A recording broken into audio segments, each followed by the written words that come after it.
మనకు మార్గం సరళం చేయగల దేవుని వైపు చూచి, ఆయన వైపు చూచి కార్యాలను సిద్ధింపజేసుకున్నారు, గొప్ప విజయాలను స్వతంత్రించుకున్నారు. మనకు ప్రయాణం సుఖం ఉండదు, అగసాట్ల మారి ప్రయాణం. మళ్ళీ చెప్పేదా, అగసాట్ల మారి ప్రయాణం. కానీ గమ్యం మాత్రం అద్భుతం. తమ్ముడు సూపరు. కానీ లోకస్తులు ఉన్నారే, వాళ్ళది అగచాట్ల మారి ప్రయాణం కాదు, అద్భుతమైన ప్రయాణం. ఎట్లా నన్ను ఊరేగొచ్చు, ఇబ్బందే లేదు. కానీ గమ్యం మాత్రం ఘోరమైన నరకం. గతి లేదు, గత్యంతరం లేదు. ప్రతి అడుక్కి మీరు నా వైపు చూడటం ఒక్కటే మార్గం అంటున్నాడు ఆయన. జాగ్రత్త జాగ్రత్త, చేతి నొప్పులు పడితే ఎందుకు.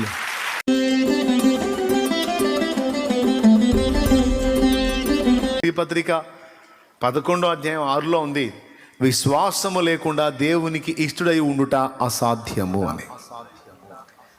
దేవునికి మనం ఇష్టలం కావాలి అంటే ఫస్ట్ మనం దేవుని విశ్వసించాలి.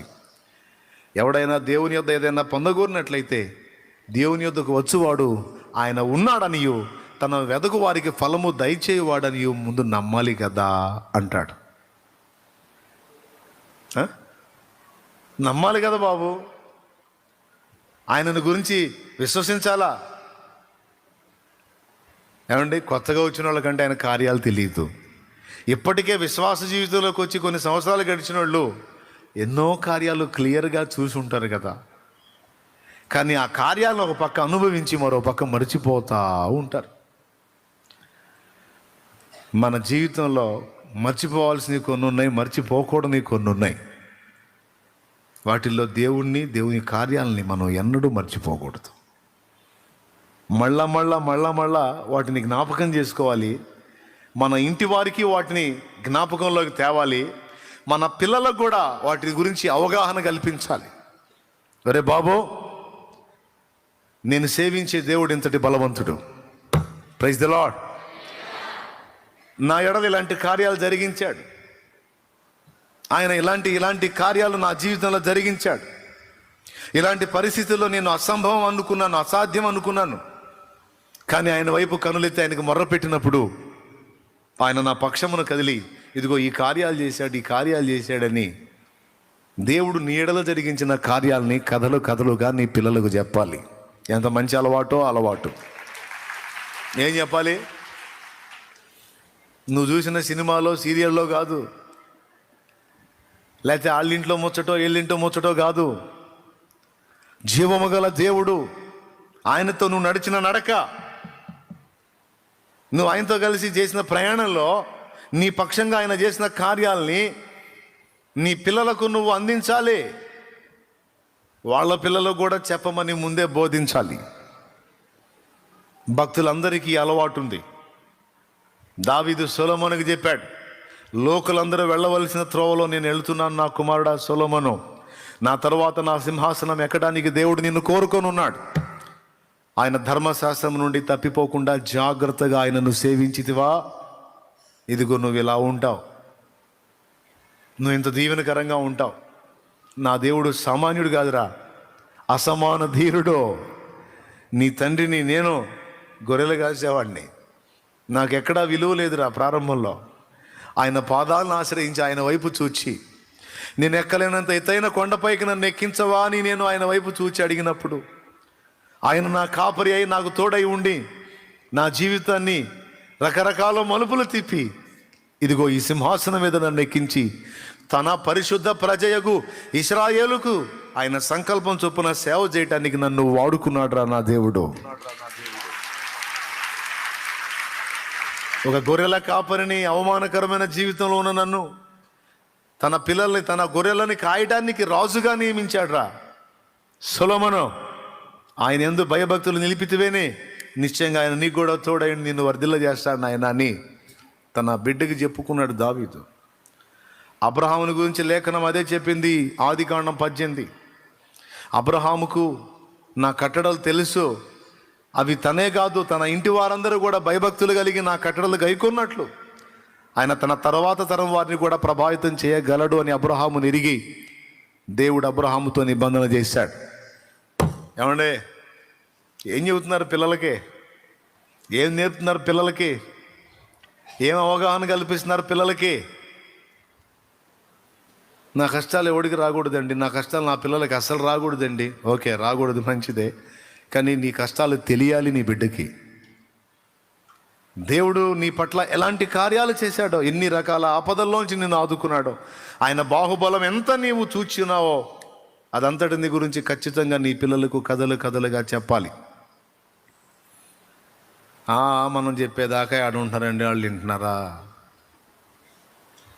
అంటే వాడు నీ అంత ఏజ్కి వచ్చినప్పుడు వినకపోవచ్చు, వాడు చిన్న బిడ్డగా ఉన్నప్పుడు తప్పకుండా వింటాడు. బాలుడు నడవలసిన త్రోవను వారికి నేర్పుము, పెద్దవాడైనప్పుడు వాడు దాని నుండి తొలగిపోవడం. దేవునికి మహిమ కలుగును గాక. భక్తులందరూ కూడా ఎదురున్న సమస్యనో లేకపోతే సమస్యను డీల్ చేసుకునే విషయంలో తమనో కాదు, కానీ దేన్నైనా ఛేదించి దారి తొలగించి మనకు మార్గం సరళం చేయగల దేవుని వైపు చూచి, ఆయన వైపు చూచి కార్యాలను సిద్ధింపజేసుకున్నారు, గొప్ప విజయాలను స్వతంత్రించుకున్నారు. కానీ వీళ్ళు ఎటు చూశారు? ఒకటి శత్రువుకి వెళ్ళి చూశారు, వాడు ఎంత పొడుగున్నాడో ఎంతలా ఉన్నాడో చూశారు. సమస్యకి వెళ్ళి చూశారు, దాన్ని డీల్ చేయగల శక్తి మన దగ్గర ఉందా లేదా అని తమ్ములో తాము చూసుకున్నారు. నేను ఒక మాట చెప్తాను,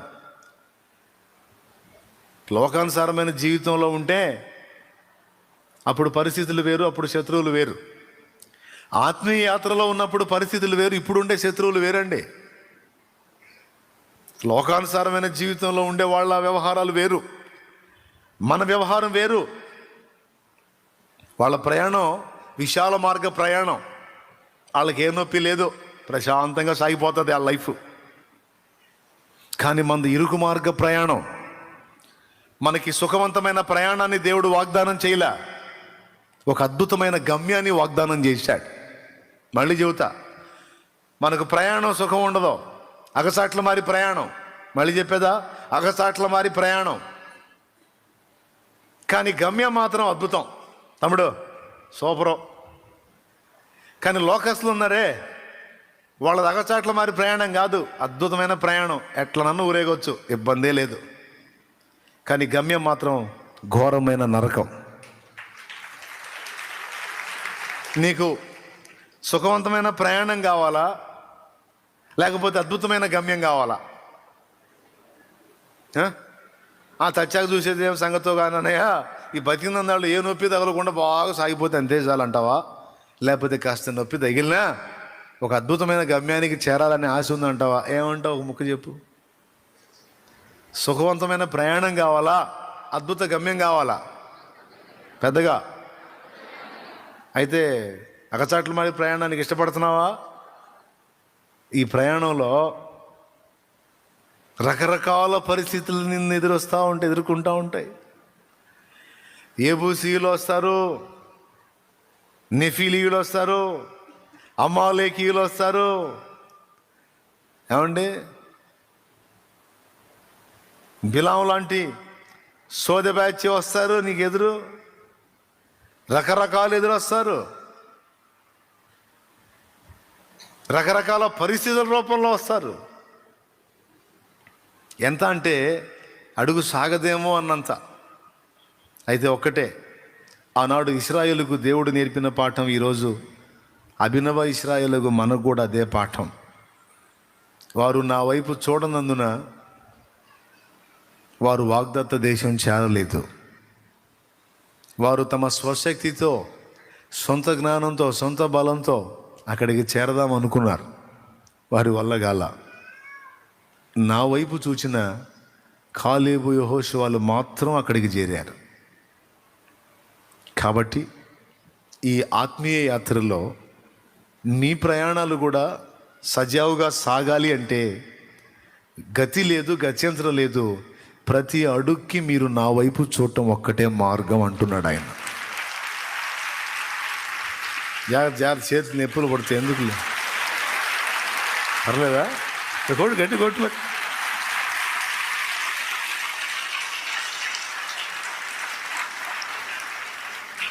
స్తోత్రం.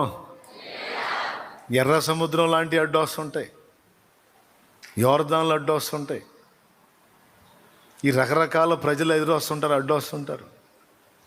అంటే నిజంగా ఎర్ర సముద్రం యోర్దాను అనుకునేవు. అలాంటి పరిస్థితులు ఎవరిదాను అని అనుకునేవు. అలాంటి పరిస్థితులు. నది అడ్డొస్తే ఎట్ట దాటుతామండి? సరే, నది అంటే తీసే, సముద్రం లాంటి ఆపద అడ్డొస్తే ఎట్ట దాటి అవతలికి వెళ్తాం? అసలు ఎట్ట బయటపడతాం? కానీ దేవుడు అంటున్నాడు, నా వైపు చూడటం నేర్చుకున్నావు అంటే సముద్రాలు నీ ముందు బద్దలైపోతాయి అంటున్నాడు ఆయన. ఎందుకంటే నువ్వు ఎదురోడి శక్తిని, సమస్య శక్తిని, నీ శక్తిని నీకెళ్ళి సమస్యకెళ్ళి నీకెళ్ళి సమస్యకెళ్ళి చూసుకోవడం కాదురా పనికిమాలినోడా. నాతో చెప్పింది నేను చెబుతున్నానులేండి, మీరు కూడా అన్వయించుకోండి. స్తోత్రం, హల్లెలూయా. సమస్యకెళ్ళి నీకెళ్ళి సమస్యకెళ్ళి మనుషులకెళ్ళి వాళ్ళకెళ్ళి వీళ్ళకెళ్ళి అటు ఇటు ఎటు చూసినా పరిష్కారం కాదు, ఎవడి వల్ల కాదు. నీకోసం సముద్రాల్ని బ్రద్దలు కొట్టగల బలమైన హస్తము నాది. ఎటు చూడాలి? వాళ్ళు ఎటు చూశారండి. అసలు చూడు, అందులోకి మనం పోలేం అన్నారు. అందులోకి మనం పోలేం, మన వల్ల కాదు. పోయేది ఏంది? ఎన్ని రాజ్యాలు దాటించుకుంటూ వచ్చాడు, ఎంతమందిని దాటించుకుంటూ వచ్చాడు. పోలేమనుకున్నవి ఎన్నిటినో దాటించాడు కదా, పంపించాడు కదా. పంపించినట్టు వెళ్ళి చూడాలి. ఏమనాలి అంటే, మనం పోలేము, కానీ ఇక దేవుడు తలుచుకుంటే మనం పోగలం. దేవుడు మన పక్షం నుండి కార్యం చేస్తే మనం దాటగలం. దేవుడు అనే పదం మిస్ అయింది ఏంట్రా అని అడుగుతున్నాడు ఆయన. అది పాయింట్ ఇక్కడ. ఏరా బాబు, ఇప్పటిదాకా నీ స్వశక్తితోనేనా నువ్వు దాటి వచ్చావు? ఇప్పటిదాకా నీ సొంత బలంతోనేనా ఇన్నిటినీ దాటుకున్నావు? నేను కదా. ఏంట్రా నన్ను ఇప్పుడు పక్కన పెట్టావు ఏంట్రా? చదవేస్తే ఉన్నమతిపోయినట్టు. స్తోత్రం. ఏమైనట్టు? ఆత్మీయ జీవిత ఆరంభంలో బాగానే ఉందిరా నీ విశ్వాసం. అమ్మా తల్లి, బాబా, ఆత్మీయ జీవిత ఆరంభంలో నీ విశ్వాసం బాగానే ఉంది. ఏదో వచ్చినా నా దేవుడు ఉన్నాడు ఆయనకే స్తోత్రం, నా ప్రభు ఉన్నాడు ఆయనకే స్తోత్రం అనుకుంటా ముందుకు సాగావు.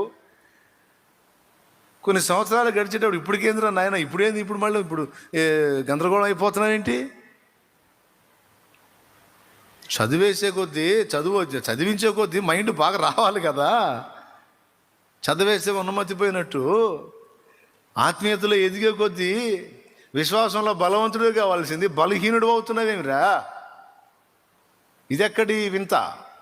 దేవుని ప్రశ్న. స్తోత్రం చెప్పు చెల్లి. దేవుడు పట్టించుకుంటాడు ప్రియారా.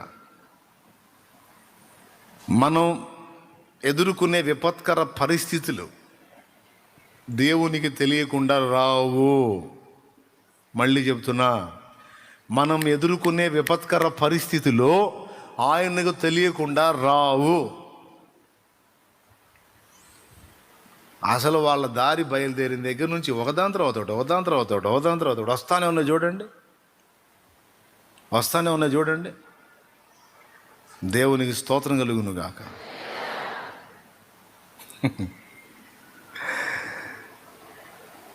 అన్నిటినీ ఆయనకి తెలియకుండా రానిచ్చాడా? ఆయనకు తెలియకుండానే వచ్చినాయి అవన్నీ.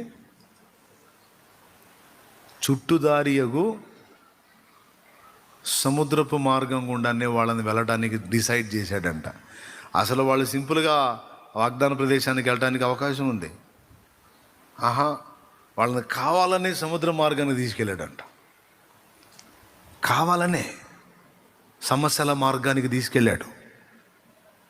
ఎందుకు అంటే వాళ్ళకు కొన్ని నేర్పాలనుకున్నాడు దేవుడు, అందుకే సమస్యల వలయంలో గుండా తీసుకెళ్తా ఉన్నాడు వాళ్ళని. ఈరోజు నువ్వు నేను మనం ఎదుర్కొనే విపత్కర పరిస్థితులు ఆయనకి తెలియకుండానే వచ్చినాయా?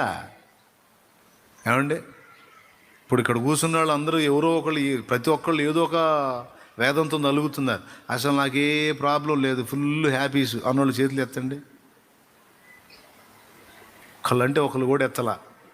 అయ్యా ఉండాల్సినవన్నీ ఉన్నాయి నాకు బాధలు. అన్నోళ్ళు చేతులు ఎత్తండి. ఏ బాధ లేదా? ఏదో ఒక బాధ ఉందిగా, ఎత్తు మరి చేయొచ్చు. అందరు చేతులు ఎత్తారు కదా. అంటే సమస్యల వలయంలో గుండా వెళ్ళని వాళ్ళు అంటే ఎవరు లేరు.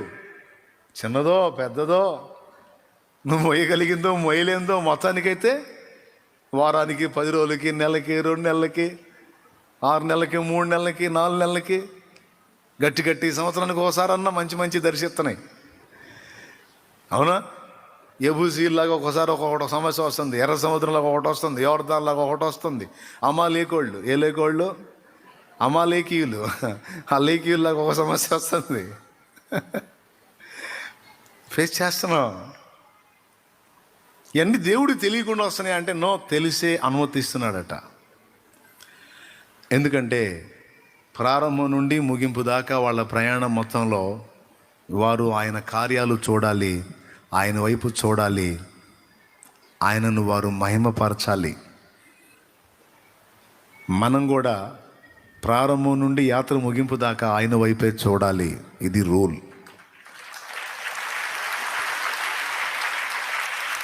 ఆయన కార్యాలు చూడాలి, ఆయన మనసును తెలుసుకోవాలి, ఆయన మహిమపరచాలి.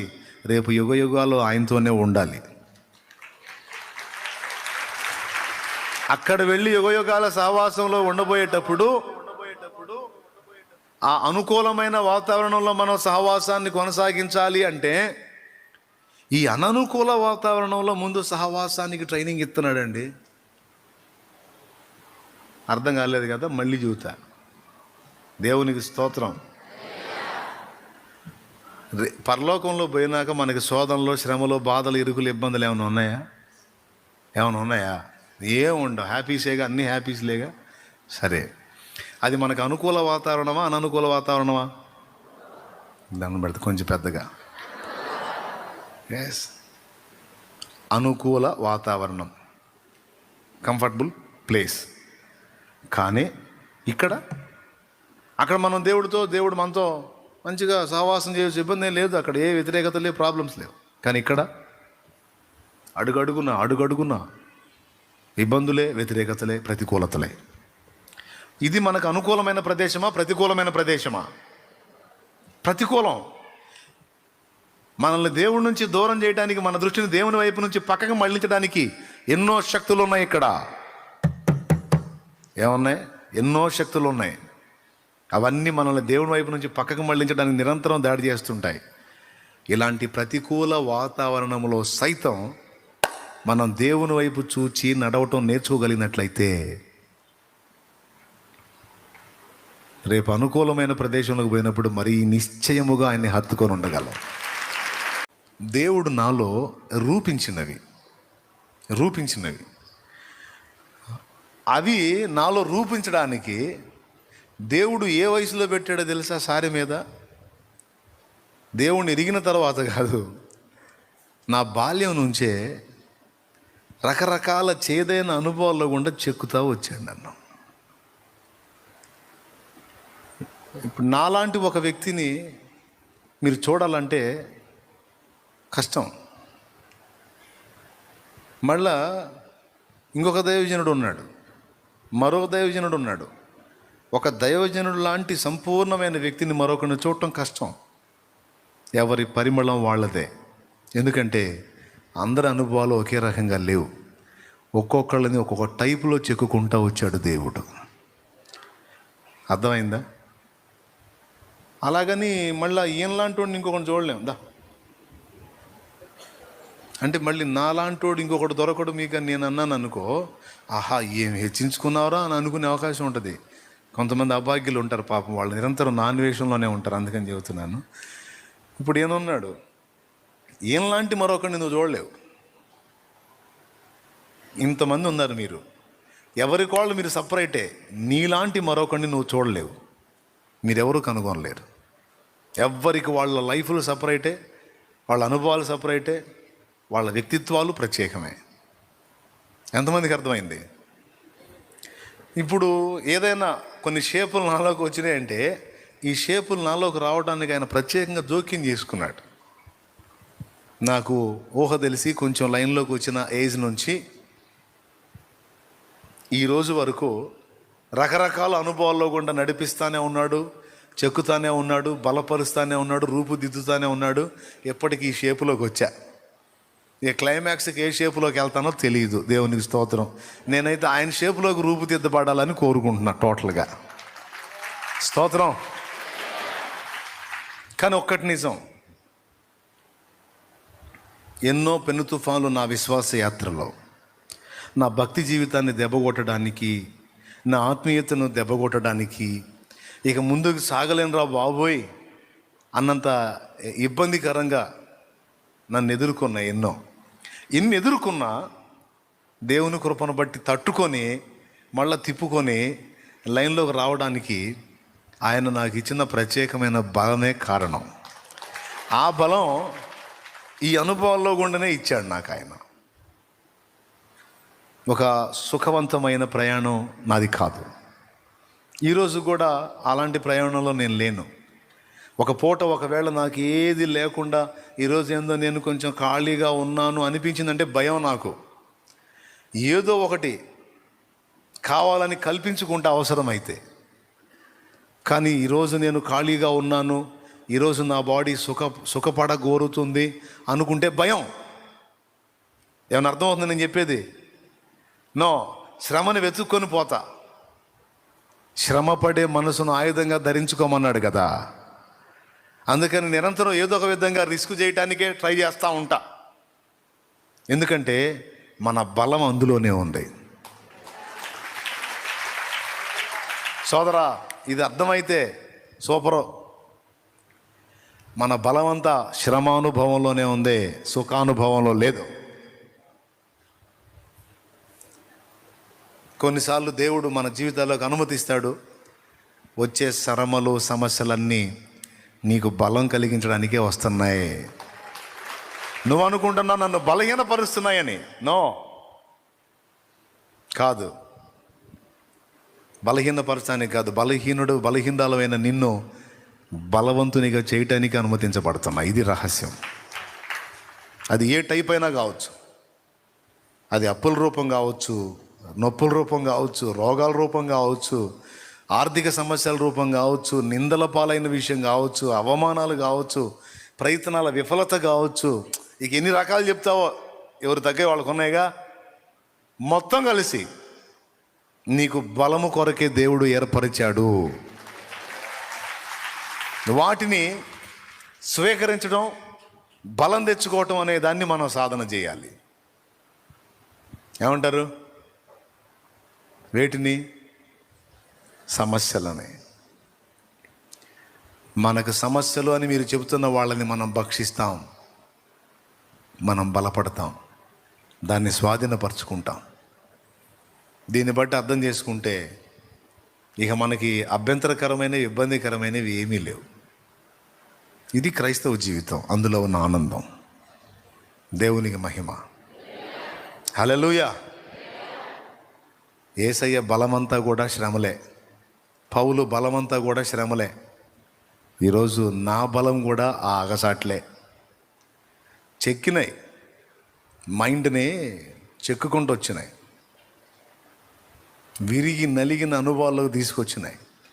ఆకలి బాధ తెలుసు, వస్త్రహీనత తెలుసు, అప్పు బాధ తెలుసు, రోగపీడన తెలుసు, నింద తీవ్రత ఏంటో తెలుసు, అవమానం ఎదురైతే ఎలా ఉంటుందో తెలుసు. అన్నీ దాదాపు అవగాహన కల్పించుకుంటా విరగొట్టి నల్లగొట్టి అట్టు ఉంచాడు. కాబట్టి అన్ని రకాల వాళ్ళకి అందుబాటులో ఉండగలిగా. హల్లెలూయా. వీటిలో ఏది నాకు లేకపోయినా కష్టం, ఏది నాకు లేకపోయినా కష్టం. అవన్నీ నాకు వంట పట్టించడానికి దేవుడు చిరుప్రాయం 9-10 ఏళ్ల ప్రాయం నుంచి పట్టుకున్నాడు. ఊహించని మలుపులు తిప్పాడు నా లైఫ్ని. అంత పెద్ద కథలే. కాబట్టి కొంతమంది అనుకుంటారు, ఏంటో నాకు ఊహ తెలిసిన దగ్గర నుంచి కష్టాలే. అంటే పిచ్చి తల్లి, ఒక సుందరమైన వ్యక్తిత్వాన్ని నీలో రూపుదిద్దడానికి దేవుడు నీ మీద పని చేస్తున్నాడు. తమ్ముడా, దేవుడు నీ మీద పని చేస్తున్నాడు. ఆయన పని చేస్తున్నాడు. లే, మోకాళ్ళ మీద లే.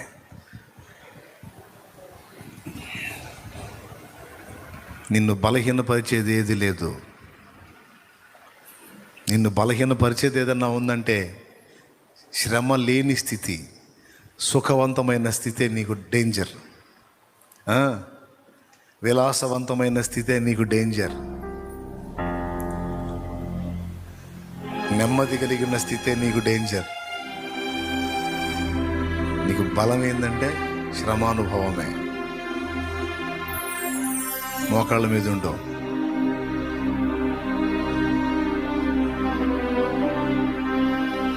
ఎదురయ్యే శ్రమలన్నిటిని బలంగా ధరించుకుంటూ ముందుకు సాగిపోతూ ఉంటాం. చూస్తానే ఎవరికి అందనంత బలంలోకి వెళ్ళిపోతావు. దేవుడు నిన్ను ప్రత్యేకంగా నడిపిస్తాడు. హల్లెలూయా, హల్లెలూయా. మోకాళ్ళ మీదకి వచ్చేయండి, నిలువు మోకాళ్ళ మీద ఉండండి. ఇదే సందని కొంతమంది బైబిల్ మీద తలకాయ పెట్టి నిద్రపోతూ ఉంటారు, నాకు తెలుసు. లేండి, మోకాళ్ళ మీద నిలబడండి.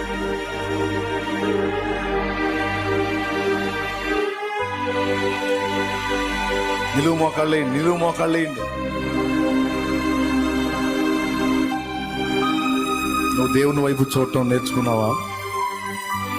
దేవుణ్ణి అలక్ష్యం చేస్తున్నావా? ఆయన కార్యాలను మర్చిపోయావా? నీకెళ్ళి నీ ముందున్న సమస్యకెళ్ళి కాదు, ఆ సమస్యని నీకు ఆహారంగా మార్చగల దేవుని వైపు కదా నువ్వు చూడాలి. ఆ సమస్యని నీకు బలంగా మార్చగల దేవుని వైపు కదా నువ్వు చూడాలి. నీకున్న సమస్య ముందు నువ్వు మిడతవు కాదు, ఆ సమస్యని ఒక అడవి మిడతగా మార్చి నువ్వు తినడానికి నీకు ఆహారంగా ఇస్తాడు ఆయన. విశ్వాసం ఉంచు. అనుమానము, అపనమ్మిక కలిగి ఉన్న వాళ్ళు దేవుణ్ణి సిగ్గుపరుస్తున్నారు. దేవుని శక్తివంతమైన కార్యాలను చేతులారా మీరే అడ్డగిస్తున్నారు. మీ అవిశ్వాసంతో, అపనమ్మకంతో, మన అవిశ్వాసంతో, అపనమ్మకంతో మనమే అడ్డగిస్తాం దేవుని శక్తిని. ఆ పిచ్చి పని చేయొద్దు. లోకమంతా ఇది సాధ్యం కాదని చెప్పినా దేవుని బట్టి నువ్వు ధైర్యం తెచ్చుకోవాలి. లోకమంతా అన్న దేవుడు అనలేదు కదా.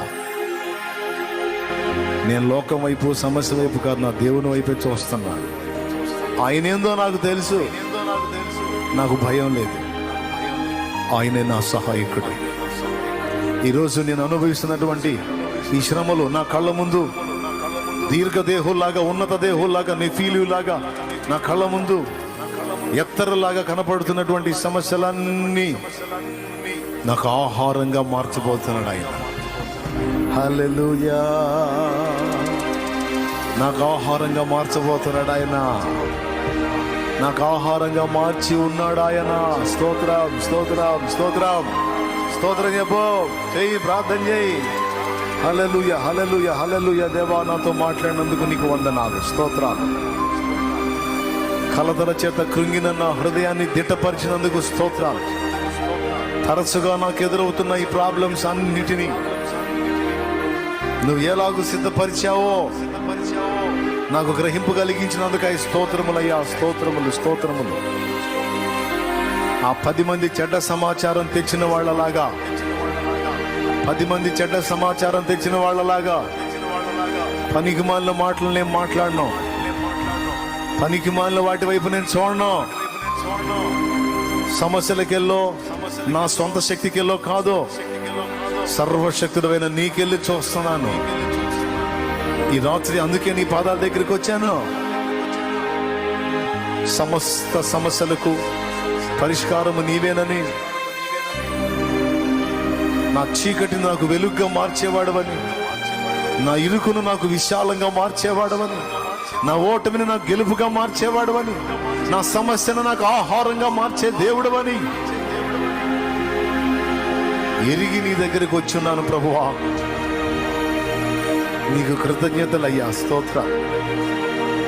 నాతో మాట్లాడినందుకు, నన్ను ధైర్యపరిచినందుకు, ఈ ఆన్లైన్లో నా వెన్ను తట్టినందుకు, నా విశ్వాసాన్ని బట్టి గద్దించినందుకు నీకు కృతజ్ఞతలు ప్రభువా. నా అపనమ్మికను, నా అనుమానాన్ని, నా సందేహాలను బట్టి నన్ను గద్దించినందుకు నీకు కృతజ్ఞతలు ప్రభువా. నేను సరి చేసుకుంటున్నానయ్యా. కృంగిపోను ప్రభువా, కృంగిపోను ప్రభువా. నువ్వు నాకు ఇచ్చే గిన్నెలోనిది నేను త్రాక్కుండా ఉంటాను. నువ్వు నన్ను పాడు చేసే విషయాన్ని ఇవ్వవు కదా. నాకు మేలు కలిగించేదే నాకు రాణిస్తావు దేవా. నీవు నన్ను ప్రేమిస్తున్నావు దేవా. మేలు కలిగించేదే నాకు రాణిస్తావు దేవా. నీవు నన్ను ప్రేమిస్తున్నావు దేవా.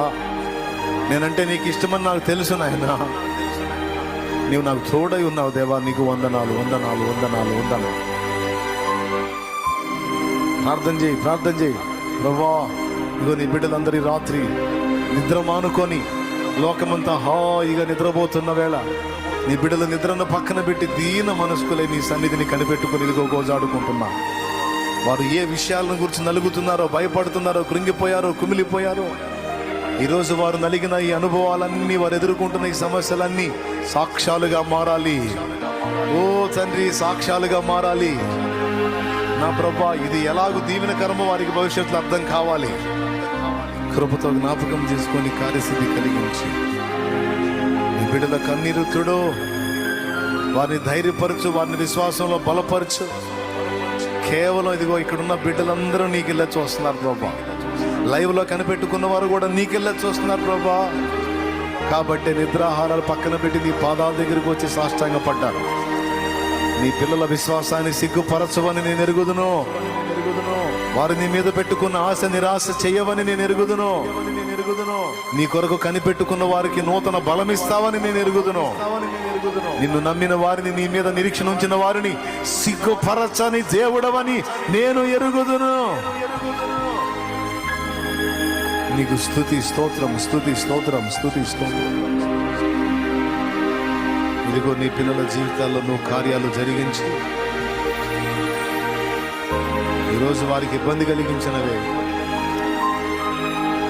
వారికి ఆనందకరంగా మారిపోవడానికి సహాయం చేయమని చిన్నలు, పెద్దలు, వృద్ధులు, స్త్రీలు, పురుషులు, యవన బిడ్డని చేతికి అప్పగిస్తారు.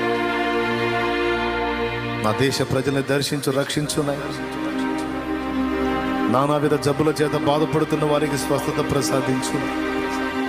క్యాన్సర్ పీడితులు, హెచ్ఐవి పాజిటివ్, గ్యాస్ట్రిక్ సమస్య, బ్రెయిన్ ట్యూమర్స్, పెరాలసిస్ బలహీనతలు, గుండె జబ్బులు, కిడ్నీ జబ్బులు, లివర్ జబ్బులు, ఊపిరితిత్తుల జబ్బులు, ప్రేగుల సమస్యలు, జీర్ణకోశ వ్యాధులు, పసరతిత్తుల రాళ్ళు, చెప్పుకోలేని రహస్య సమస్యలు, చర్మ రోగాలు, కాళ్ళు చేతుల్లో సమస్యలు, మోకాళ్ళ సమస్యలు, షుగరు, బీపీలు, థైరాయిడ్ సమస్యలు, క్యాన్సర్లు, బోన్ క్యాన్సరు, బ్రెయిన్ క్యాన్సరు, నాయన బ్రెస్ట్ క్యాన్సరు, బ్లడ్ క్యాన్సరు, రకరకాల క్యాన్సర్లు, ఎన్ని రకాల రోగాలతో ప్రజలు అల్లాడుతున్నారో నీ పిల్లలు. వారికి స్వస్థత కలగాలి, స్వస్థత కలగాలి. కంటి సమస్య, ముక్కు సమస్య, చెవుల సమస్య, నోటి సమస్య, నాలుక సమస్య, దంత సమస్య, వారి ఎముకల్లో ఉన్న సమస్య, స్వస్థత కలగాలి, స్వస్థత కలగాలి. నరాల జబ్బులు, నరాల బలహీనతలు, నడుములో సమస్య, వెన్నెముక సమస్య, డిస్క్ సమస్య, స్వస్థత కలిగించు, స్వస్థత కలిగించు, స్వస్థత కలిగించు. రోగులై మంచాల మీద పడిపోయి ఉన్న స్థితిలో ఉన్న వారిని లేవనెత్తు. నానా రకాల వ్యసనాల్లో బలైపోతున్న వారిని దర్శించు, రక్షించు ప్రభువా. రోగులను స్వస్థపరచు నాయన. మరణ పడకలో ఉన్న వారిని నజరేయుడైన యేసు నామములో లేవనెత్తు ప్రభువా.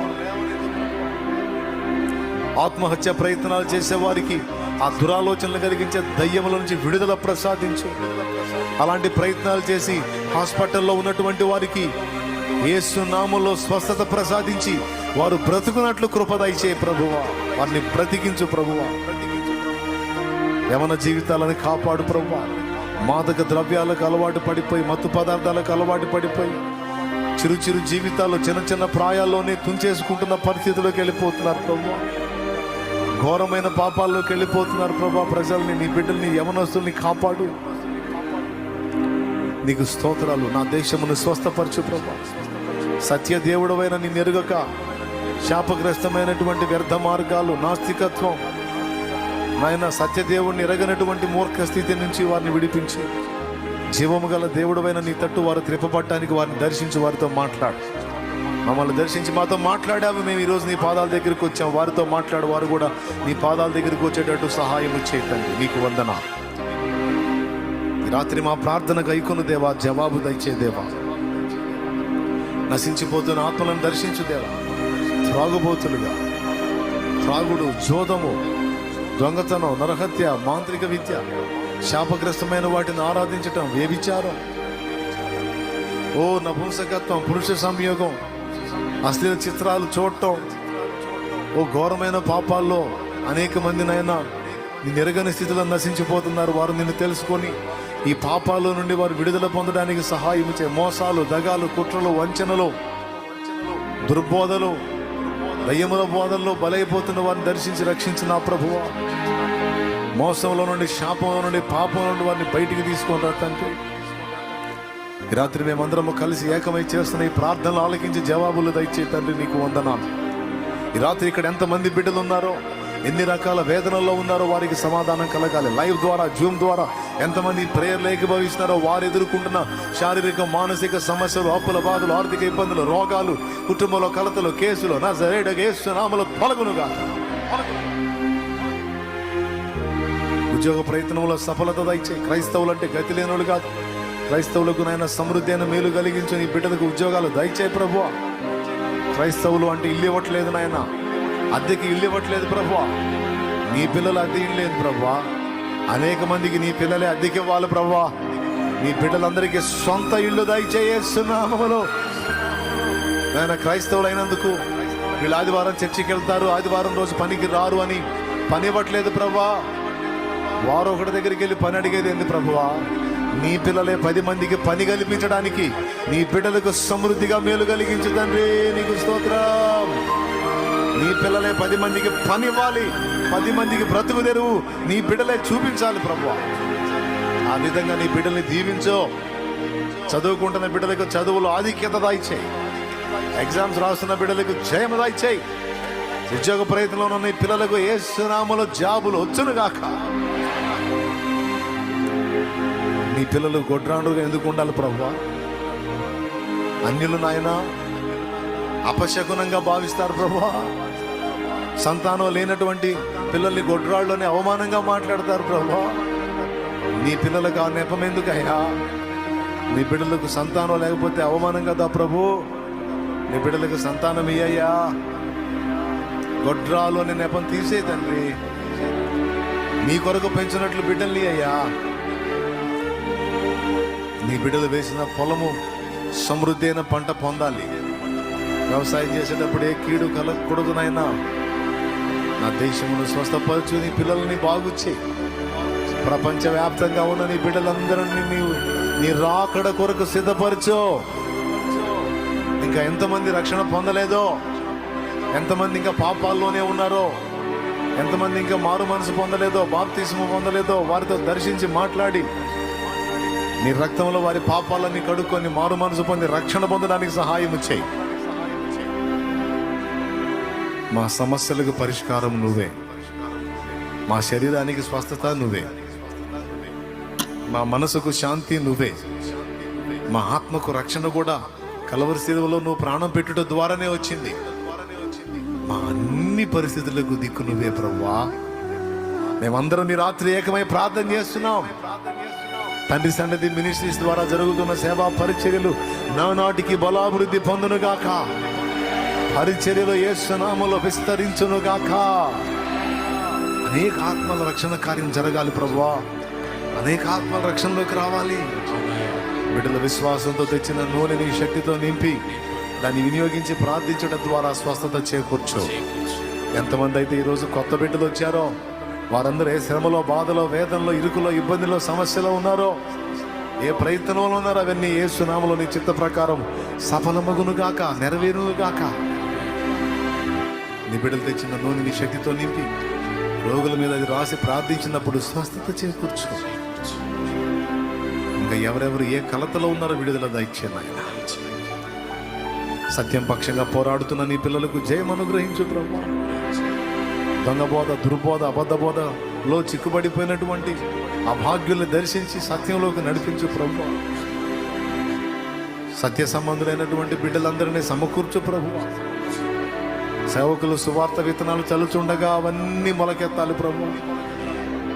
కొన్ని చోట్ల హతసాక్షులు అవుతున్నారు నీ సేవకులు, వారిని కాపాడు ప్రభువా. దైవ జనాంగం చుట్టూ నీ భద్రత నీవు, వారి కుటుంబాల చుట్టూ నీ ప్రాకారం నీవు.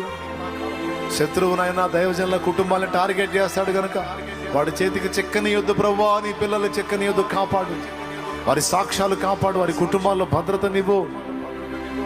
అలాగే తండ్రి సన్నిధి పరిచర్యలో కొన్ని అవసరతలు ఉన్నాయి, ఆర్థిక ఇబ్బందులు ఉన్నాయి, ఇవన్నీ తీర్చు. కావలసిన సమస్తము యేసు నామములో సమకూర్చబడును గాక. ఇప్పటికే పరిచర్యలో ఎంతో తోడ్పాటు అందిస్తున్న బిడ్డలు ఉన్నారు, శారీరకంగా శ్రమ పడుతున్నారు, ఆత్మీయంగా ప్రార్థిస్తున్నారు. వారి ఆర్థిక సంపత్తిలో నుంచి నీ పరిచర్యకు తోడ్పాటు అందిస్తున్నారు. ఎంతమంది ఎన్ని రకాలుగా హెల్ప్ చేశారో వారందరూ యేసు నామములో సమృద్ధిగా దీవెన నొందుదురుగాక. ఇక్కడున్న బిడ్డలు ఎవరు ఏ కన్నీళ్లలో ఉన్నారో వారి వేదన తొలగించి, చిన్నలు మొదలుకొని వృద్ధుల వరకు, పెద్దలు, యవనులు, స్త్రీలు, పురుషులు, షండులు సైతం నా ప్రభువా నీ కృప పొందాల, దీవెన పొందాల ప్రభువా. సహాయం వచ్చి బిడ్డలందరూ మీ చేతికి అప్పగిస్తూ, నా దేశము నీ చేతికి అప్పగిస్తున్నా. నా దేశమును రక్షించమని వేడుకుంటున్నా. ప్రపంచవ్యాప్తంగా ప్రజల్ని రక్షించమని వేడుకుంటున్నా. మనుషులందరినీ దర్శించమని వేడుకుంటున్నాం దేవా. మీకు వందనాలు, వందనాలు. యాక్సిడెంట్స్ జరగకుండా కాపాడండి, ప్రజల్ని మమ్మల్ని కాపాడండి, తెగుళ్ళ బారిన పడకుండా కాపాడండి అయ్యా. రోగాలతో హాస్పిటల్స్లో మృగుతున్న వారికి విడుదల దయచేయండి. ఆత్మహత్యల ప్రయత్నాలు చేసే వారిని మళ్ళొక్కసారి ఎత్తిపడుతున్నాం. ఆ దురాత్మలు వాళ్ళని అట్లా శోధించకుండా వాటి శక్తులను బంధించి నిర్వీర్యం చేయండి నా ప్రభా. దిక్కులేని వారిని, అనాథలను, విధవరాలను పోషించండి ప్రభు. వృద్ధులు, పిల్లలు వదిలేసిన వృద్ధులు, తల్లిదండ్రులు వదిలేసిన పిల్లల్ని కాపాడండి ప్రభు. పోషించండి ప్రభు. నీ కృప చూపున మమ్మల్ని అందరినీ కనికరించండి తండ్రి. సన్నిధి మినిస్ట్రీస్లో ఎంతమంది సేవకులు ఉన్నారో వారందరి కుటుంబాలతో సహా దీవెన నొందుదురుగాక. కనికరించు. తెలిసి తెలియక ఈ గడియ వరకు మేము చేసిన తప్పులు, మా సమస్త మాటలు, క్రియలు, చూపులు, తలంపులు, ఆలోచన సమస్తంలో ఉన్న కల్మషం నీ సిలువ రక్తంతో కడిగి శుద్ధీకరించున్నాడు. రేపు నీ పరిశుద్ధ బలను సమీపించడానికి తగిన అర్హత, యోగ్యత నీ కృపతో మాకు దయచేదేవా. నీకు వందనాలు చెల్లిస్తూ, మేమే కాదు మా పిల్లల్ని కూడా భక్తిలో పెంచాలి ప్రభు, ఆత్మీయతలో పెంచాలి ప్రభు. మేము పొందిన అనుభవాలన్నీ మా పిల్లలకు నైనా నిన్ను గురించి కథలు కథలుగా చెప్పాలి.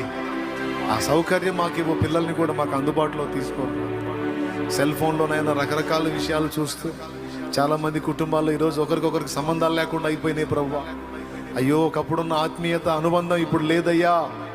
అయ్యో, కుటుంబాలని ఏలుతున్నటువంటి నేను నేత్రాస పాపం నుంచి మమ్మల్ని, మా కుటుంబాలని, బిడ్డల్ని, ప్రజల్ని కాపాడమని వేడుకుంటున్నా.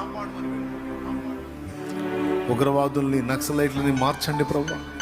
దేశాధికారులను దీవించండి, తగిన జ్ఞానం వారికి ఉండి, స్వార్థం నుండి దూరపరచండి. మంచి ఆలోచనలు, మంచి సహకారాలను వారికి దయచేయండి. నీతి న్యాయములను వారిలో పెట్టండి ప్రభు. స్తుతి, మహిమ, ఘనత, ప్రభావం నీకే చెల్లిస్తాం. సార్వత్రిక సంఘం అంతటిని సత్యమందు స్థిరపరిచి, రాకడకు ఆయత్తపరిచి, మా మనోనేత్రాలు బాగుగా వెలిగించి, చర్చ అవసరాలన్నీ యేసు నామములో తీర్చబడునుగా. కనికరించమని ఇక్కడున్న బిడ్డలు మరొక్కసారి నీ చేతికి అప్పగిస్తాం. యేసు నామములో ప్రార్థన గుంపుల్ని కూడా నీ సన్నిధిని ఎత్తుపడుతున్నా. ప్రార్థనా పరులైన బిడ్డల్ని రకరకాలుగా నిందపాలు చేసి వారి గురించి చెడ్డ ప్రచారాలు చేసేటువంటి వారిని కూడా దర్శించి మార్చండి నాయన. వారి జీవితాలని నా ప్రభా నీ చేతుల్లో పెడుతున్నాను నాయన. ప్రార్థనా గుంపుల్ని బలపరచండి, ప్రోత్సహించండి. ప్రతి స్త్రీ బలమైన పాత్ర కావాలి, ప్రతి పురుషుడు బలమైన పాత్ర కావాలి. సువార్త ప్రకటించే వాళ్ళు కావాలి, సంఘాలు కట్టేవాళ్ళు కావాలి, ప్రార్థనా గుంపుల్ని తయారు చేసేవాళ్ళు కావాలి. ఎవరు కూడా శరీర సంబంధులుగా ఉండకూడదు, ఆత్మ సంబంధులుగా తయారు కావాలి. వారిలో ఒంట లేని వాడు 1000 మంది ఎగును, ఎన్నిక లేని వాడు బలమైన జనమగును అన్నట్లుగా ఏకాంత ప్రార్థనలో ఎదగాలి ప్రభువా. గుంపు ప్రార్థనల్లో కూడా ఎదగాలి ప్రభువా. కృప చూపమని ఈ పరిచర్యలోనైనా, పరిచర్యలో తోడ్పాటు అందించే పరిచారకులందరినీ నీ సన్నిధిని ఎత్తిపడుతున్న వారి కుటుంబాలతో సహా దీవించమని. ఇక్కడ ఇంకా ఎవరు రక్షణ లేకున్నారో వారందరినీ కూడా రక్షణలోకి నడిపించమని. నీ దాసుని మీద నిందలు వేస్తూ అవమానకరమైన ప్రచారాలు చేస్తున్న వారిని సైతం క్షమించి మార్చమని ఈ రాత్రికాలపు దీవెనలను మాకు ఇచ్చావు నాయన. ఇక మరుసటి దినపు ఆశీర్వాదములు కూడా మాకు ప్రారంభించావు, నీకు వందనాలు. శుభప్రదమైన నిరీక్షణతో మేము వరదలడానికి సహాయం చేయమని మా పసిబిడ్డలు మొదలు వృద్ధుల వరకు నీ చేతికి అప్పగిస్తూ యేసు నామములో ప్రార్థిస్తున్నాం తండ్రి.